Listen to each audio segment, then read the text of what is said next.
Welcome back to the channel new blog. আশা করি সকলে ভালো আছো, আমিও খুব ভালো আছি। স্নান করে চলে এসেছি।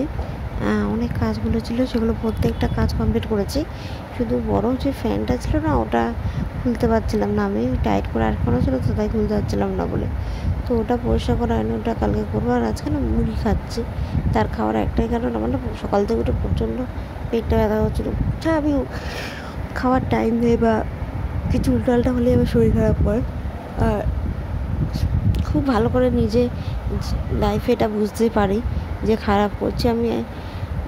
ভাবো আগের দিন যদি হেভি রিচ খাবার খাই বা দেরি করে খাবারটা খাই, পরের দিন আমার ঠিক শরীরটা খারাপ করে। আর প্রচণ্ড মেনটেন করে যেহেতু না নিজের জিনিসপত্রগুলো, এই জন্যই আরও বেশি হয়তো অনেক সময় করে। নর্মাল রেখে দিলে হয়তো করতো না, কিন্তু নর্মাল রাখাটা আমার পক্ষে সম্ভবও না। নিজের টাইম মতন কাজ করাটা এতটা অভ্যেস আমার, প্রচণ্ড টাইম ধরে কাজ করি আমি, ঘড়ির কাঁটার। আমার এই টাইমে চলে আসবে, আমি এই টাইমে কাজ করি, সব কিছু টাইম মাপে কাজ করি।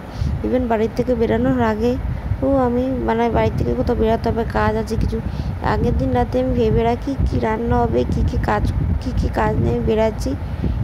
মানে প্রত্যেকটা ব্যাগ থেকে শুরু করে সব কিছু গুছিয়ে রাখি পারফেক্টভাবে। তো চলো একটু শুয়ে থাকি। আমি বিকালবেলা বেরিয়েছিলাম বরের সাথে। তো আমি গিয়ে কিছুই হয়নি, কোনো কাজও হয়নি, কিছু হয়নি, শুধু ফুচকাকে বাড়ি চলে আসছি। যাই হোক, নিজেই জোর করে বেরিয়েছি।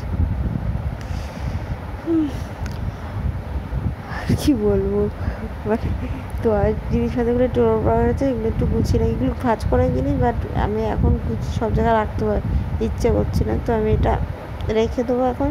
সব কিছু ঠিকঠাক করে পরে গুছিয়ে রাখবো। বললাম না নেক্সট দিন এমনি কোনো কাজ রাখেনি, কাচাকুচি নেই, সব কিছু কেচে পরিষ্কার করে দিচ্ছি, শুধুমাত্র ফ্যানটাকে পরিষ্কার করতে হবে, এইটুকুনি কাজই বাকি। আর এইটুকুনি কাজ পুরোপুরি করতে হবে ঠিক করে, নাহলে হবে না। সব কিছুই হয়ে গেছে। আর কিছুদিন মাত্র পুজো, হাতে কেনাকাটি বলতে সবই কমপ্লিট হয়ে গেছে, কিন্তু ছোটো ছোটো জিনিসপত্র বাকি আছে, সেগুলো করবো।